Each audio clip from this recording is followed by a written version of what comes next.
Sudah, sholat baik. Sambil menunggu hari kiamat, kata Nabi, 3 amalmu yang bisa terus kau nikmati. Ibu-ibu, bu, halo ibu. Kalau ibu merantau ke Balikpapan dari Jawa, ternyata di Balikpapan kada nyaman, tidak enak. Ada pilihan enggak ibu? Ada pilihan? Ada. Bulik lagi ke Jawa.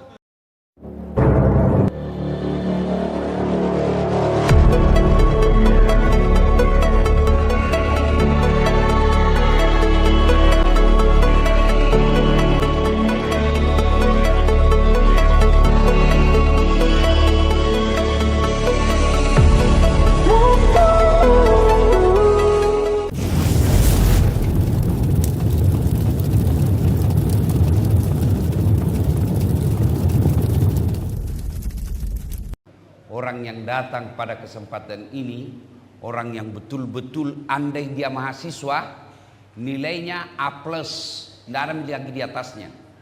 Hujan, subuh, dan tidak ada door prize. Tidak ada alasan Allah melarang bapak-bapak ibu masuk surga kalau imannya seperti itu. Dan tidak ada alasan Allah memasukkan kita neraka kalau kita punya kualitas salat subuh seperti ini. Hujan, tidak ada door prize-nya, masih datang ke masjid. Apa yang kita harapkan kecuali ridha Allah?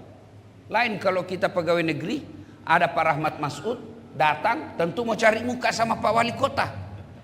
Nah kita ini bukan pegawai negeri.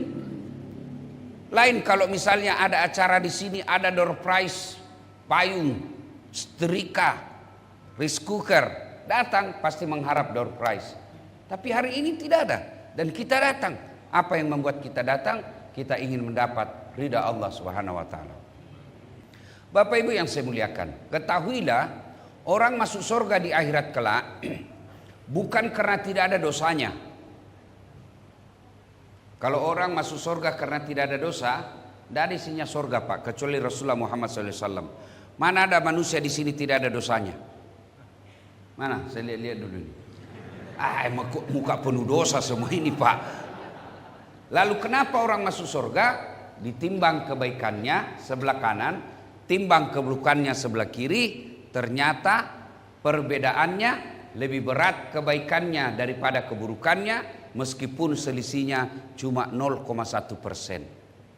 Dan salah satu pemberat timbangan di akhirat kelak inilah sholat subuh, sholat 2 rakaat sebelum kita menunaikan sholat subuh awal waktu. Awal waktu. Jangan bapak bangun 6:30, sholat sunnah dulu, baru dia sholat wajib. Itu sudah tidak bisa. Sebab kenapa? Sudah lewat waktunya. Bapak ibu saudara-saudara sekalian. Yang kedua, pernah lihat orang diantar jenazahnya? Pernah? Ibu-ibu pernah ngantar jenazah? Bukan lagi pernah, sering. Nabi sampaikan kalau anak cucunya Adam diantar ke kubur, 3 itu yang ngantar ki. Berapa ibu? Berapa yang ngantar ibu? Kalau orang meninggal kata Nabi 3. Tapi kata Nabi 2 yang kembali, 1 yang temani kau di dalam. Apa gerangan? Yang pertama harta, yang kedua keluarga, yang ketiga amal. Tapi 2-nya kembali, 1 tinggal. Keluarga dulu. Sanak saudara, anak, istri, famili, teman, ngantar semua. Ibu bapak masuk kubur, ada kira-kira mau masuk temani ki? Ada ibu? Suami tak ibu kira-kira mau? Jangankan dia masuk di kubur, duduk saja sampai subuh, tidak ada yang mau Pak. Apalagi mau temani, tidak ada itu. Ibu-ibu, meskipun dia goda kita dulu, kita akan sehidup semati. Kemanapun kau pergi, aku akan mengikutimu. Bale-bale kau. Begitu meninggal, ya kawin lagi. Selesai. Mata kanannya menangis, mata kirinya yang mana penggantinya ini. Itulah datang tetangga saya berkata, Ustadz, jelek betul itu tetangga saya, jelek sekali sifatnya. Kenapa ibu? Dia bilang, masa itu Ustadz, belum lagi 3 bulan istrinya meninggal, masih basah kubur istrinya meninggal, dia kawin lagi. Jelek sekali sifatnya tetanggaku. Saya bilang, itu tetanggaku lebih hebat, masih hidup istrinya dia kawin.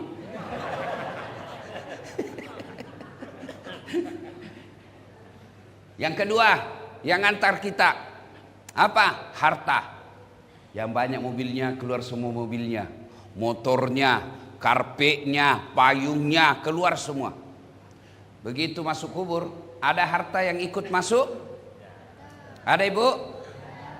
Coba keras, ada dek? Ada enggak harta yang masuk temani kita di kubur? Ada. Apa? Kain kafan. Itu saja, kain kafan saja. Kain yang paling murah. Ya, sebentar bagi-bagi konsumsi, mengalahkan perhatiannya saya. Sebentar ya. Karena kalau bapak bagi, pasti bukan lagi saya didengar. Sebentar ya. Karena yang datang di sini pasti bukan mencari konsumsi. Ya toh Pak? Ya. Ibu-ibu datang dengar ceramah atau konsumsi? Ah, kalau begitu bawa pulang itu konsumsimu. Siban ya, sebentar dek, sebentar bagi-baginya ya. Ya. Nah, Bapak Ibu saudara-saudara sekalian, yang kedua mengantar kita harta. Ada harta yang masuk, yaitu kain kafan. Kain paling murah, tidak boleh ada kantongnya, tidak boleh ada jahitannya, tidak boleh ada kancingnya.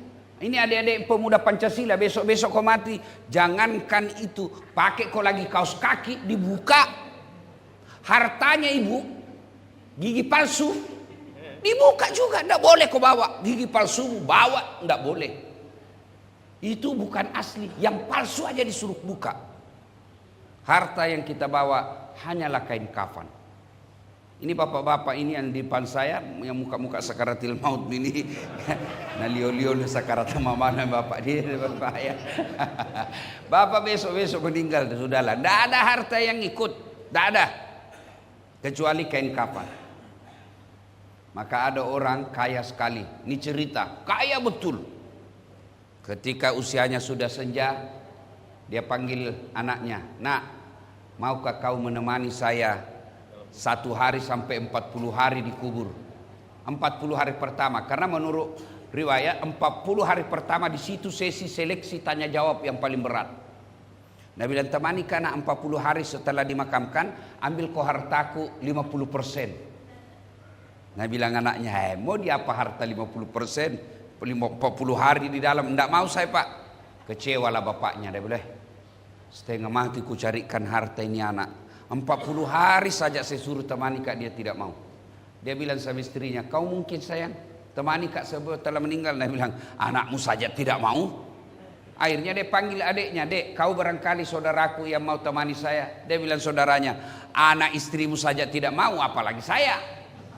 Akhirnya dia bikin pengumuman, siapa yang mau menemani saya 40 hari pertama dalam kubur, saya berikan hadiah, ambil semua hartaku 50%. Sebarkan pengumuman ini di grup-grup WhatsApp. Tidak ada. Satu yang mendaftar, paling miskin di kampung itu. Apa kekayaannya? Satu aja kekayaannya pak. Apa? Kampak. Tahu kampak ibu? Wase. Kampak. Itu aja kekayaannya pak. Tiba waktunya meninggal betul ini orang kaya. Lalu ditandatangani sudah itu, dia bilang saya setuju, saya temani kau 40 hari. Dimakamkanlah. Masuklah ini orang tadi orang miskin, di sampingnya dia duduk. Misalnya ini yang orang mati, dia duduk di sini.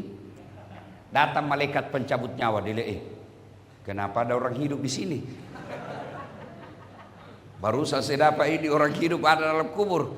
Enggak, mestinya ini orang mati ditanya pak, karena dia ada di sampingnya, dia dulu ditanya, kenapa kau ada di sini? Dia bilang, ini saya ada perjanjian sama ini orang kaya. Kalau saya temani hari pertama sampai 40, nah kasih ke hartanya 50%, karena saya ini orang miskin. Dia bilang, masa miskin betul kok? Dia bilang, ya saya miskin. Ditanya lah dia, masa nggak ada hartamu? Dia bilang, ada sih, kampak. Itu kampak. Mulailah ditanya dia pak, kampakmu dari mana? Apa kau belikan? 1 hari ditanya Pak. Begitu mau maghrib, Nabi bilang malaikat, sampai di sini saja pertanyaan, besok lagi dilanjut. Besok pagi datang lagi malaikat. Besok kemarin itu kita tanya soal dari mana kampakmu. Sekarang itu kampakmu kau gunakan untuk apa? 1 hari juga proses tanyanya Pak. Ini balik ini dipakai ini pakai ini. Maghrib besok lagi dilanjut. Hari ketiga datang lagi malaikat. Pohon-pohon apa yang kau tebang? Ditanya lagi 1 hari, besok lagi. Begitu seterusnya.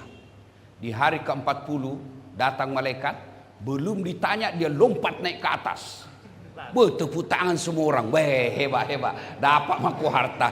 Dapat mi harta ini. Ambillah 50%. Apa dia bilang tukang kampak? Apa 50%? Tidak mau saya ini saja kampak 40 hari saya ditanya. Dengar ini adik-adik pemuda Pancasila. Itu baru kampak. Bagaimana kalau ada mobilmu? Ditanya semua itu. Maka bapak-bapak yang punya harta banyak, bukan hartanya yang dia akan salah. Yang jadi masalah pertanyaan soal harta itu. Bapak-bapak yang pedagang akan ditanya bagaimana caramu berdagang. Jangan sampai katakan baru padahal sudah tua. Allah halalkan jual beli. Wa ahallallahu bai'a wa harramar riba. Allah halalkan jual beli tapi Allah haramkan riba. Salah satu model riba itu dosanya yang paling kecil namanya riba, kau perkosa ibu kandungmu. Itu yang paling ringan dosanya. Mana itu riba? Misalnya jual langsat. Manis enggak ini? Manis. Padahal kecut. Ada caranya Pak. Kalau pergi penjual langsat, ada caranya saya kasih. Manis ini dek. Manis Ustaz. Aduh. Sayang, padahal saya cari yang kecut karena istriku ngidam. Langsung dia bilang, dicampur gini Pak Ustadz. Ada Pak. Bapak saudara-saudara sekalian. Yang ketiga, yang mengantar kita. Tadi harta, 2 keluarga, yang ketiga amal. Masuklah kita. Inilah yang setia, yang akan menemani kita di dalam kubur. Cuma amal itu ada 2. Amal kebaikan, amal keburukan. Masuk. Pulanglah pengantar. Kata Nabi, masih terdengar suara kakinya yang terakhir kembali dari pemakaman, masih kedengar kakinya, sudah datang malaikat. Dia akan menyodorkan pertanyaan. Tapi bapak-bapak yang rajin sholat, seperti datang subuh seperti ini, dan dia hampir 5 waktu selalu ada di masjid, tidak usah cemas Pak. Bukan bapak yang akan jawab pertanyaannya malaikat. Siapa yang akan jawab? Solatnya. Begitu malaikat, ini orang yang baik solatnya, yang tidak baik solatnya. Datang malaikat. Dia sudah pakai godam. Godamnya itu malaikat kata Nabi, 7 kali beratnya dunia dan isinya baru sama. Nah putar nih. Sudah lama kau kutunggu. Kau yang paling banyak ceritamu itu di Deker. Kau yang paling banyak ceritamu warung kopi. Mulai dia lagi ditanya, Marabuka, siapa Tuhanmu? Kaget dia, langsung dia bilang, tunggu dulu, orang baru datang ini. Kasih kita dulu space beristirahat. Ini orang tipe-tipe yang suka berdebat. Ini tipe-tipe orang suka debat, biar malaikat mau dia debat. Ditanya lagi, Marabuka, siapa Tuhanmu? Kaget, langsung dia bilang, ketuhanan yang Maha Esa. Langsung di blender. Ini kalau baik solatnya, tidak baik solatnya. Dan ketahuilah ketika selesai, datanglah seorang utusan. Ada utusan. Lalu orang ini yang dikubur ini kaget. Dan dia berkata, Man anta? Siapa kamu? Dia bilang, sayalah solatmu ini yang kau lalaikan waktu kau hidup. Untuk apa kau datang di sini? Allah perintahkan menyiksa kamu sampai hari kiamat. Yang menurut kitab Durratun Nasihin, ini adalah ular, ekornya cuma 1, kepalanya tidak bisa dihitung. Apa tugasnya? Dia lilit orang yang ada ini, yang tidak sholat, sampai hari kiamat. Nenek kita yang meninggal 50 tahun yang lalu, orang-orang yang dijajah zaman Belanda, zaman Jepang, 100 tahun yang lalu meninggal, Sampai sekarang belum masuk surga. Sampai sekarang belum ada misinya neraka. Mereka menunggu di kubur. Kalau baik solatnya, aman dia di kubur. Itu tadi yang tidak baik solatnya. Tapi kalau beres solatnya, begitu malaikat katakan, "Marrabuka, siapa Tuhanmu?" Dia solatnya berkata, "Das saat mundur kamu. Mundur. Saya yang jaga kamu sekarang. Waktu kau hidup kau rajin jaga saya, saatnya kembali saya yang jaga kamu. Marrabuka, siapa Tuhanmu?" Solatnya menjawab, "Allahu Akbar." Wih, mungkar giling kepala. Jago ini. Barusan saya dapat. Hebat ini. Ditanya lagi, "Man nabiyuka, siapa nabimu?" Solatnya menjawab lagi, "Ashhadu an la ilaha illallah wa ashhadu anna Muhammadar Rasulullah." Malaikat mungkar makin mungkar. Luar biasa. Anak pasar baru ini. Akhirnya dia bilang nakir, mungkar, "Kir. Kau yang nakir. Nakir, kau yang maju." Kata malaikat nakir, "Saya kan cuma wakil, kau ajak menyerah, apalagi saya. Jadi bagaimana?" Sudah kita naik lapor kepada Allah. Dia tidak lanjutkan pertanyaan 3, 4, 5. Dia naik merapor. "Ya Allah, ada hambamu wafat, saya tanya marrabuka." Dia jawab, "Allahu Akbar." Allah berfirman, "Oh itu orang baik solatnya. Karena dia baik solatnya, tidurkan seperti nikmatnya tidur pengantin baru." Masya Allah. Bapak-bapak masih ingat waktu pengantin baru? Masih ingat toh? Begitu enaknya itu pengantin baru, selalu kita mau ulang. Atau bapak sudah lupa? Maka saudara-saudara sekalian, inilah pentingnya kita pelihara solat. Kenapa? Dia adalah seleksi awal. Pemberkasan pertama yang akan diperiksa untuk mengikuti lanjutannya. Sistem gugur. Bapak kalau tes adik-adik tentara kan, ada yang mau mendaftar polisi, ada namanya sistem gugur. Begitu tahap pertama seleksi berkas. Berkas tidak lolos, biar fisikmu hebat, biar jago berenang, biar jago lari, biar jago menyelam, tapi kalau berkasmu tidak memenuhi syarat, gugur. Begitu solat. Solat dulu diperiksa. Kalau solatnya baik, amalnya yang lain diperiksa. Kalau solatnya tidak beres, semua amalnya batal. Maka keliru ketika ada orang berkata, tidak penting solat, yang paling penting hatimu dong. Biar kau tidak solat, ini saja, hatimu saja kau jaga. Berdiri anak muda bilang, "Saya setuju ini bapak ini." Karena dia juga tidak solat. Kalau ada orang bilang yang penting hatimu baik, tanya siapa nabinya. Nabi Muhammad lah itu orang paling baik hatinya. Nabi Muhammad lah itu paling baik akhlaknya. Tapi beliau tetap solat 5 waktu. Solat. Tidak ada alasan bagi mereka selamat, bagi mereka yang tidak solat. Kenapa Ustaz? Karena puncak penghambaan kepada Allah itulah solat. Maksudnya apa Ustaz? Bapak-bapak bayar zakat fitrah. Boleh enggak sambil nyanyi? Boleh. Bapak sambil bayar zakat, "Pak Ustaz, ini zakatku. Darah muda, darahnya pada mana uangku ini?" Boleh, sah bayar zakat sambil lagu. Bapak puasa sambil dagang, boleh enggak? Nunggu buka puasa sambil dagang, boleh sah puasamu. Lagi ngaji-ngaji nunggu buka puasa, tiba-tiba, "Haji, berapa minyak gas?" Sudah 35.000. Sah, boleh. Tapi sholat, boleh enggak ada kegiatan lain?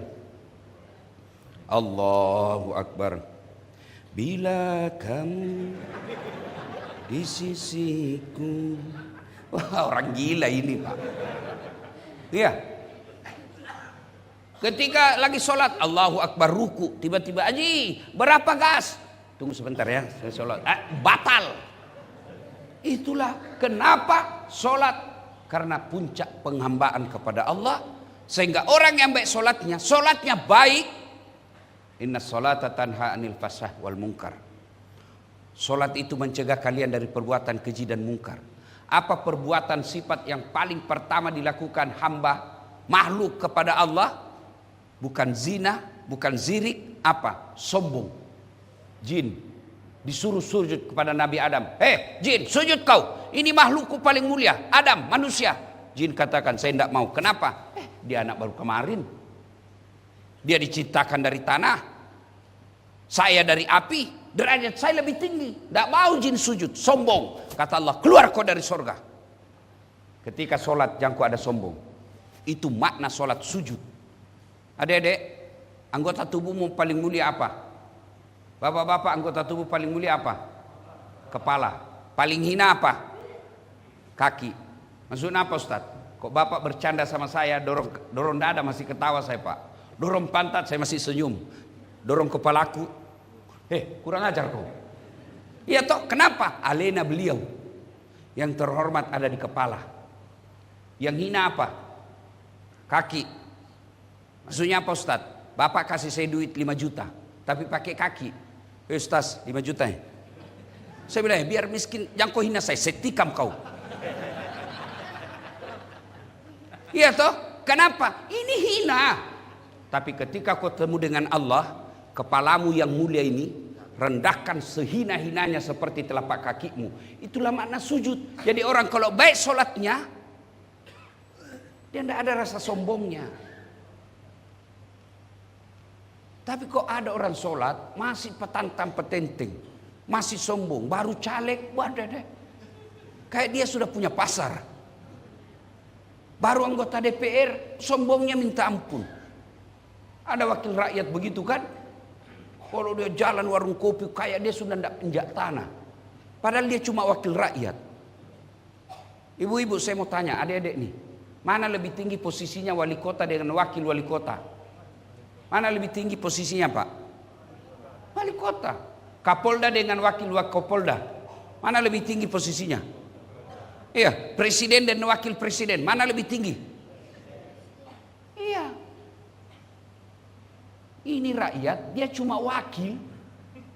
Nah kau cuma wakil dari kami, kenapa kau mau sombong? Anggota DPR saja tidak boleh sombong, apalagi kau yang pengangguran. Sombong kepada manusia saja Allah celah. Sombong kepada sama makhluk Allah tidak suka, apalagi sombong kepada Allah. Dan orang yang puncak kesombongannya kepada Allah, dialah orang yang tidak mau sujud. Yang kedua, orang yang sombong di hadapan Allah, orang yang tidak mau berdoa. Maka adik-adik sekalian Bapak Ibu, selesai sholat doalah meskipun sedikit saja. Karena dalam hadits qudsi Allah jelaskan, siapa yang tidak mau berdoa dialah orang sombong, dan orang sombong tidak layak hidup di kolong langitku. Keluar kau dari langitku. Itulah orang yang tidak mau berdoa. Dan berdoa itu Bapak tidak harus sama imam. Imam juga kalau berdoa kasih dengar jamaah dan baca doa yang umumnya orang hafal. Ada juga kita imam tidak tahu apa dia minta. Kita tidak dengar. Kita di belakang sangka baik saja, amin amin. Amin. Amin. Amin. Apa kau minta? Kasih dengar juga kita. Siapa tahu ini anak muda yang bujang minta doa. Namanya bujang dia minta, ya Allah. Dalam kecil itu, ya Allah berikanlah kami jodoh. Dia bilang bapak di belakang, amin. Istrinya juga di bapak bilang di belakang, amin. Itu artinya kau minta kepada Allah supaya suamimu kawin lagi.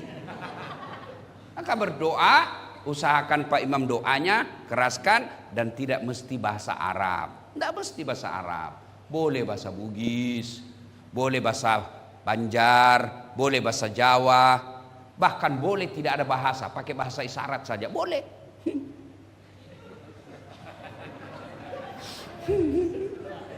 Oh caleg yang gagal ini Pak. Habis suanya dia. Baik Bapak Ibu, saudara-saudara sekalian. Itu pertama, sholat alam kubur. Pertanyaan yang akan ditanya, sholat. Kalau beres sholatmu, aman. Kalau tidak ada sholatmu, mati maku. Tidak ada gunanya Pak. Nah, jangan pernah berasa Bapak bisa selamat kalau tidak sholat. Itulah makna inna sholata tanha anil fahsya wal munkar, as-sholatu imanuddin, as-sholatu miftahul jannah. Ya. Nah, masuk kubur sudah sholat baik. Sambil menunggu hari kiamat, kata Nabi, 3 amalmu yang bisa terus kau nikmati. Ibu-ibu, Bu, halo Bu. Kalau ibu merantau ke Balikpapan dari Jawa, ternyata di Balikpapan kada nyaman, tidak enak, ada pilihan enggak ibu? Ada pilihan? Ada. Bulik lagi ke Jawa. Mangan orang mangan, yang penting ngumpul. Iya toh? Dari Sulawesi merantau ke Balikpapan. Ternyata di sini tidak nyaman, dia rasa cari nafkah. Ada pilihan? Ada, pulang lagi ke Sulawesi. Iya toh? Ada caleg gagal. Ada pilihan? Ada. Ikut lagi 5 tahun yang akan datang. Itu Prabowo kan 3 kali baru menang. Iya toh? Ada pegawai negeri tidak disuka sama wali kotanya, tidak disenangi sama gubernurnya. Ada pilihan? Ada, pensiun dini, berhenti jadi pegawai. Lihat depannya kentu-kentu saya, tidak ada urusan, dia bukan lagi bos kita. Iya toh? Bapak-bapak, ibu-ibu, suami kurang ajar, kasar, tidak mau ngasih nafkah. Ada pilihan? Ada. Pulangkan saja aku pada ibuku atau ayahku, lihatlah tanda merah di pipi, bekas tampar tanganmu. Iya toh, ibu hafal karena ibu sudah tua memang. Ini lagu-lagu zaman dulu toh. Saya sudah tua memang. Bapak-bapak, istri cerewet, malas masak, ngabisin duit aja kerjanya, ndak ngurus sana. Ada pilihan pak? Ada. Kalau ibu-ibu tadi cuma 1 pilihannya. Kalau bapak 2 pilihan. 1 ceraikan, 2 tambah jadi 2. Boleh pak. Ayo. Menderita di dunia, maknanya menderita di dunia masih ada pilihan. Tapi kalau dikubur ada pilihan. Ada. Masuk di kubur, kada nyaman, buli kulunah. Viral kau satu dunia pak. Begitu kau masuk kubur, datang malaikat, wih lari ya, keluar, viral satu dunia. Itulah solat pentingnya. Pelihara solat. Bapak-bapak, lebih baik memelihara 2 ekor kambing, 4 ekor kambing di rumah, daripada 1 manusia anakmu yang tidak solat. Saya ulang, lebih baik bapak memelihara 4 ekor kambing di rumah, daripada 1 anakmu di rumahmu tidak pernah sholat. Itulah yang meruntuhkan agamamu di rumah. Kambing pak, kalau dia nakal, bau, jeruduk, suka ganggu, ada pilihannya pak. Kalau kambing ada apa ibu? Jual. Jual nih, bawa di pasar, mengganggu saja ini. Sampai di pasar tidak ada yang beli, ada pilihan? Ada, potong. Iya toh, isi perutnya jadi coto, dagingnya jadi sate, kakinya sop kikil, ekornya sop buntut, pipinya sop pipi, lidahnya sop lidah, pelernya bakar obat kuat. Bagaimana Pak Ketua? Ketua dunia Melayu, dunia Islam. Itu dari Medan, jauhnya datang sholat subuh. Berapa banyak pahala beliau. Allahu Akbar.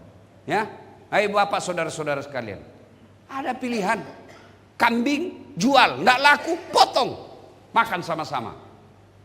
Tapi kalau manusia anakmu di rumah, judi online, game online, belanja online, sholat online, tukang tipu, kuat makan, malas, kamu apain?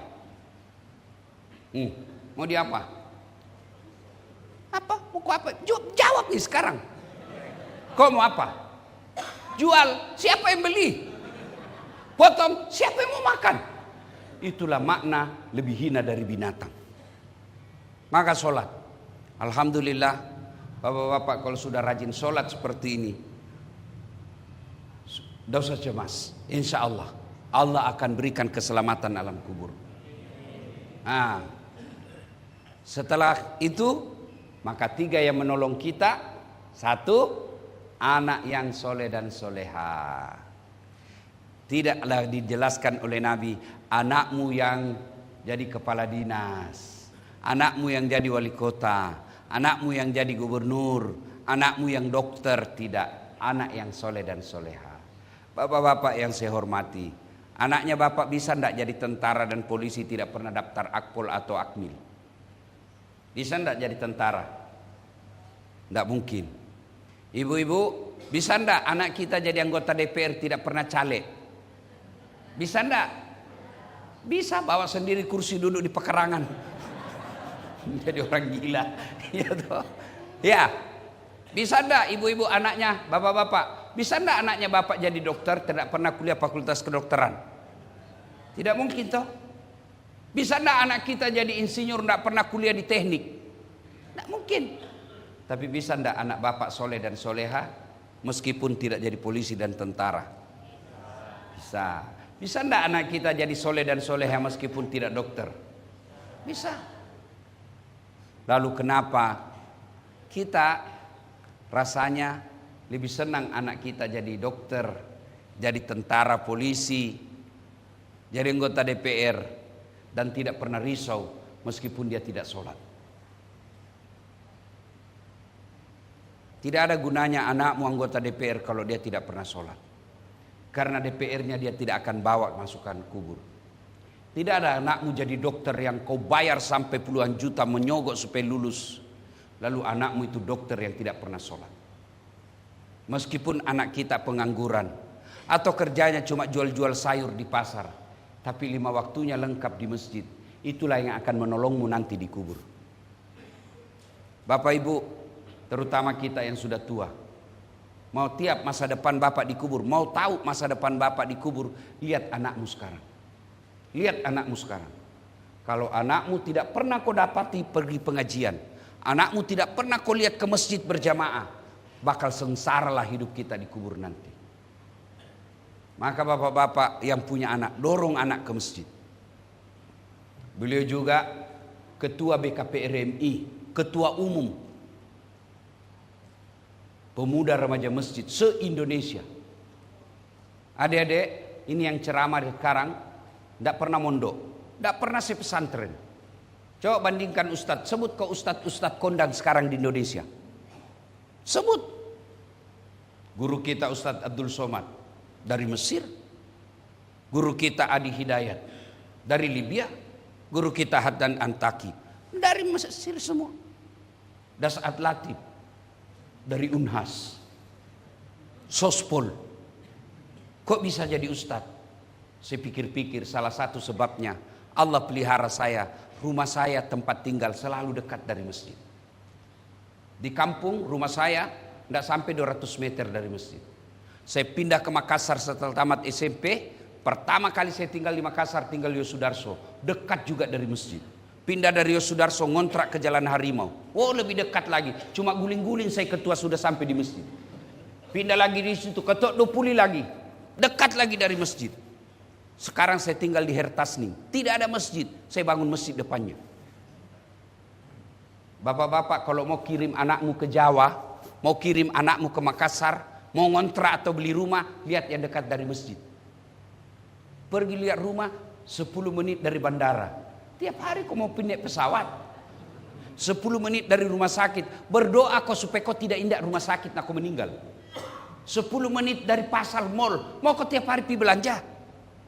Cari masjid 10 menit dari rumah, 10 masjid dari masjid. Ada anak muda dia bisa lari berkilo-kilometer.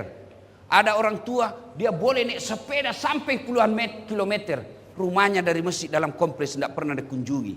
Kalau ada anakmu begitu, bakal sengsaralah kau di alam kubur. Anak yang soleh dan soleha. Yang kedua, yang bisa menolong kita di alam kubur, harta yang telah kita sedekahkan. Ibu-ibu, woi, bu, ini yang di depan-depan ini semua yang banyak emasnya. Ibu, ini yang banyak emasnya. Ibu, yang banyak emasnya. Ibu, yang banyak emasnya. Kalau ibu meninggal nanti siapa yang pakai itu emasmu, bu? Anak, istri kedua. Kawin lagi tuh, kawin lagi suamimu. Begitu ibu meninggal, dan cabut satu-satu itu emasmu. Ini kawin, cincin kawin kita ibu. Dicabut. Dia ambil lagi gelang ini dulu waktu kita ke Dubai, Bu. Cabut. Dia ambil lagi gelang ini dulu usia pernikahan kita. Saya belikan waktu kita pi umroh. Dia ambil. Semua diambil. 3 bulan kemudian dia kenal sama janda. Temannya semanya dulu. Dia ambil semua itu Mas, baru dia bilang, ambil aja di cincin mantan istriku sudah mati. Daripada itu cincinmu, Bu, dia pakai janda. Lebih baik bawa ke masjid. Lebih baik cari penghafal Quran. Ustadz, saya tidak punya suami, tidak ada anakku. Apakah tidak ada yang doakan? Oh, kalau begitu Allah tidak maha penyayang. Allah tidak adil kalau begitu, karena kita tidak punya jodoh. Gimana caranya? Ibu bapak yang tidak punya anak, cari penghafal Quran, biayai hidupnya. Sama di hadapan Allah, anakmu sendiri, meskipun bukan dari rahim istrimu. Cari penghafal Quran, datangi. Ada penghafal Quran? Ada. Oke, berapa biaya 1 bulan? Ini 600 1 bulan. Saya biayai 2 orang, tiap bulan saya kasih 1.200.000. Sama hukumnya penghafal Quran anak kita. Jangan kau juga terlalu pelit. Tidak ada orang suka itu orang pelit. Ada memang orang pelit, Pak. Masya Allah. Sudah selayaknya makan daging, kan kering aja terus dia cari. Dongo nah. Sudah ada memang tong orang, jangankan kasih orang, dirinya saja dia pelit. Pak, Bu, kalau Bapak mau punya kamar di akhirat ber-AC, lampunya bagus, tempat tidurnya empuk, kirimlah ke panti asuhan pembeli kasur. Bapak mau terang kuburnya, bayarkan listriknya masjid tiap bulan. Saya mau terang kuburku, Ustaz. 1 juta. Lampu 5 watt. 5 juta 1 watt. 500.000 lilin. 1.000 obat nyamuk. Oh, surga 1.000. Memangnya nenekmu punya surga? Celengan saja, Pak. Lihat coba, mau lihat sepelitnya orang Islam. Lihat itu celengan kalau lewat. Pas lewat depan kita pura-pura cerita. Lewat aja. Ada orang pelit betul, Pak. Lewat celengan, dia tarik dompetnya. Dia lihat. Anak muda di belakangnya banyak mau diambil ini. Oh, ternyata dia cari yang paling kecil. Si masuk 2.000. Sudah masuk, tiba-tiba ditepuk pundaknya dari belakang. Anak muda, Haji, kasih 100.000. Dia lihat, masih muda 100.000. Masuk, dia kasih masuk celengan. Pas masuk celengan, ini anak muda bilang, itu hanya bapak yang jatuh tadi. Begitu pelitnya di orang, dia datangi takmir masjid. Dia bilang ada orang 100.000 salah masuk ini. Begini mau masuk surga, nenekmu punya surga. Kencing aja di Makassar itu Pak 2.000 baru kelar. Itu ada di terminal Daya, kan ditulis air besar 1.000, air kecil 500. Saya masuk air besar, sudah saya kasih uang 1.000. Ini dek, kenapa 1.000 Ustaz? Air besar, dia bilang pasti Ustaz kencing juga. Saya kasih lah uang 2.000, kan kencing sama saya, ini 2.000, 1.500 kan. Mana uangku 500, kembalinya dia bilang, tidak ada uang kecil Ustaz. Masih ada uang saya. Dia bilang, Ustaz masuk lagi kencing. Itu surga 2.000. Ya, sedekahlah. Ibu-ibu yang tidak bisa sedekah semen ke masjid, sedekahlah dengan nasi bungkus. Mulai Jumat akan datang, kirim nasi bungkus. 2 bungkus saja setiap Jumat. Selesai itu bapak ibu berdoa, ya Allah tambahkan rezekiku. Mudah-mudahan Jumat depan bisa lagi 5 bungkus. Itulah harta ibu yang tidak bisa diambil orang. Bapak-bapak, sedekahlah. Itulah yang akan melindungi kita nanti di kubur. Anak yang soleh, harta yang telah kita sedekahkan. Yang ketiga adalah ilmu yang bermanfaat. Saya mau jadi dapat ilmu ini Ustaz. Nah, saya bukan penceramah. Gampang. Begitu dapat potongan-potongan video dari guru-guru kita, sebar. Bapak ibu tiba-tiba di grup WhatsApp dapat ceramahnya Nasihat Latif, sebar. Bapak punya grup 10, satu grup 20 orang di dalam, berarti 200. Di 200 orang kita sebar, masa sih tidak ada satupun yang mengamalkannya. Selama orang itu mengamalkan ilmu yang kita sebar tadi, itulah yang akan menerangi alam kubur kita. Meskipun kita bukan mubalik. Begitu sebaliknya, Bapak di grup mendapat video-video porno, meskipun canda, itu paling banyak ceramah saya diplesetkan, dilihat. Dosa? Tidak dilihat, barang bagus. Oh ini paling banyak dipotong-potong gambarnya, perempuan seksi yang mana lewat dilihat. Dosa, tidak dilihat, barang bagus. Ya, jangan sampai menyebarkan konten-konten yang ada fitnah di dalamnya, ada dosa, karena akan menjadi dosa jariah. Bapak ibu saudara-saudara sekalian, inilah 3 amal yang bisa menolong kita. Dan pasti kullu nafsin sa'iqatil maut. Semua yang hidup pasti mati. Ada baru-baru saya ceramah di Jakarta. Kejadian betul. Jam 9.10 menit masih ada di grup. 9 malam. Lewat masih ada di grup postingannya membahas tentang kabinet menteri. Tidak sampai 30 menit masuk lagi. Inna lillahi wa inna ilaihi raji'un. Siapa yang meninggal? Yang tadi posting terakhir. Sering kita lihat begitu. Masa meninggal? Iya. Meninggal. Masa? Saya masih ketemu di pasar minggu lalu. Meninggal. Masa sih? Masih ada warung kopi 2 hari yang lalu. Bagaimana kalau kita yang tiba-tiba meninggal dan tidak punya bekal? Kematian bukan nomor urut. Kalau kematian nomor urut berdasarkan umur, yang tua-tua dulu di depan saya ini yang duluan.